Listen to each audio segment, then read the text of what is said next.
From Bay News 9, welcome to Political Connections.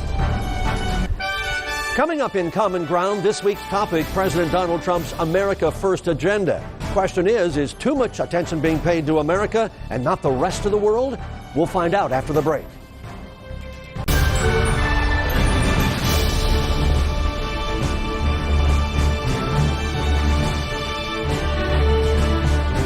Well, I'm Al Rochelle, and this is Common Ground. This week's topic, President Donald Trump's America First agenda.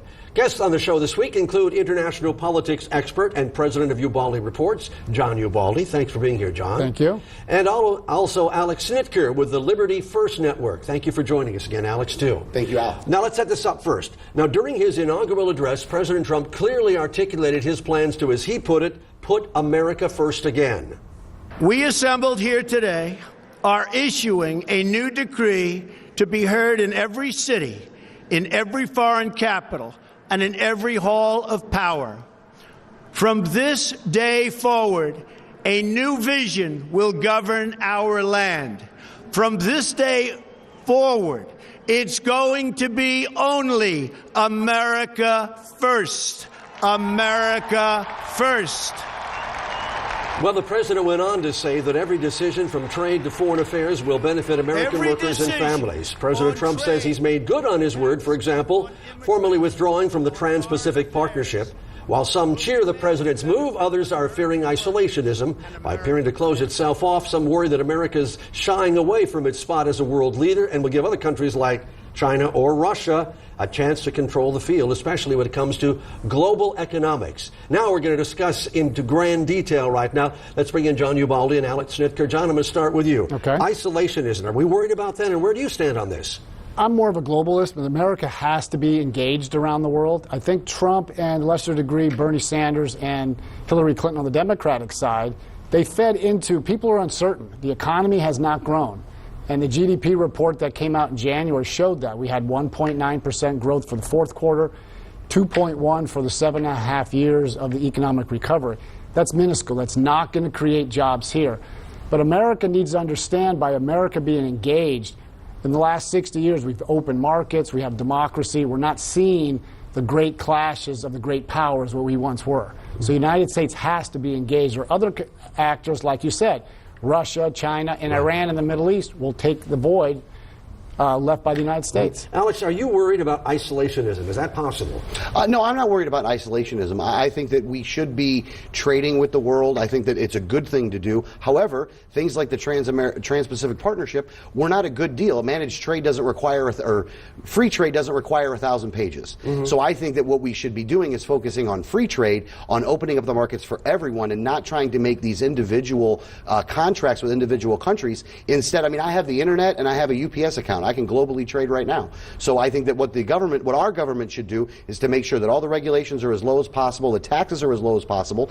Tariffs are a part of it. They can be, because that is constitutional. However, they should be as low as possible, because at the end of the day, we pay the tariff. It's not the other countries, and it hurts us much more. John, is this kind of a reaction, or some would say an overreaction, because what's happened in the last 8 years with a lot of businesses moving to Mexico or to China, Apple doing most of its business over there, and people are just kind of tired of, in their minds, losing their jobs to other international interests? Well, it's a kind of combination of both. We are seeing jobs go overseas, and I agree with what you were saying. But what we miss here is the business community here is having a difficult time. Small businesses are leaving the economy. The Brookings Institute, which is a liberal progressive think tank, in 2015 stated there's more small businesses leaving the economy than coming in. And a lot of that has to do with the regulation of Dodd-Frank, the Obamacare, and a host of regulations that are crippling business. That's why a lot of business, it's just easier to deal with it abroad. Yeah, but when you say that, at the same time, I mean, shouldn't we be putting emphasis on employing Americans? Because what's being said right now is that some of the immigrants that are in this country and some of the illegals, even though some of those jobs are low paying, they're taking those jobs away from people in the country that live here that may want to have an opportunity to work. But see, that's where America's leadership needs to come in. We're worrying about immigrants once they arrive here in America. I have a friend of mine who works for the Border Patrol. He's pretty high up there down on the southern border. Most of the immigrants coming to the United States are coming from Central America. What's our policy towards Central America? My father was an immigrant. He came here because Europe was destroyed. We don't see immigrants coming from Europe because Europe has a viable economy. The United States has to be more engaged and fix the problem where the problem results, not wait till they come here. And that's never been discussed in any of the Republicans or Democratic platform when it comes to immigration. Alex, you consider yourself to be a libertarian. Where would the libertarians fall in on this? Well, I think that the libertarians have a very unique position, and I would actually say it's a very much of a common ground position, is that in one aspect we're nationalists because we don't like multinational agreements that are impeding on the sovereignty of this country. However, we are also globalists in the fact that we want to be able to trade with other countries. We think it's a good thing. When you're trading goods and services, you're not trading bullets. So we want to see, and we think that what makes America great is that we can be an example of freedom and liberty around the world. And by trading with those other countries, you're enabling the people of those other countries to rise up and replace their dictators. So I think that there's definitely a place for the United States in the globe, but I think that it has to be looked at completely different than what we were doing the past 16 years or the past for a long time, and even with what Trump's doing, which I think is a reaction to what you saw with what you had from Obama and you had from President Obama and President Bush. And yet when you think about it, if all these companies have now said they're going to start bringing these jobs back to America, well, they're getting the message of approval from someplace. Well, what they're doing is the president is using his bully pulpit right now, and there are some limited effects that you consider to be positive from using that bully pulpit. But most businesses are small businesses that are just employed by a couple people that are there. It's not something to where you have this carrier coming back over or anything like that. That's a great soundbite, but that doesn't really fix the economy. And John, does America still need to be the world's policeman, even though some people don't like that phrase?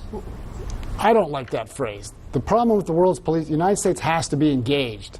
Because when the United States disengages, look what we've had the last 8 years. We saw Russia go into Crimea in Ukraine. Iran is running amok into the Middle East. And China is seeing this, and they're running crazy in the South China Sea, which is a global shipping channel. That all affects us. And our allies are getting nervous. Well, where's the United States? Because if it's not us, who then takes that lead? And all these other nefarious actors like Russia, China, Iran, they're not going to be pushing democracy. So which way do you think we're going to end up going? Because things are changing just rapidly. Even as we're sitting here right now, things are changing. With Donald Trump, you never know. But the people that Donald Trump put in his national security positions, now he's got to figure out who is going to be the next national security advisor. Right, yeah. General Mattis understands American global leadership.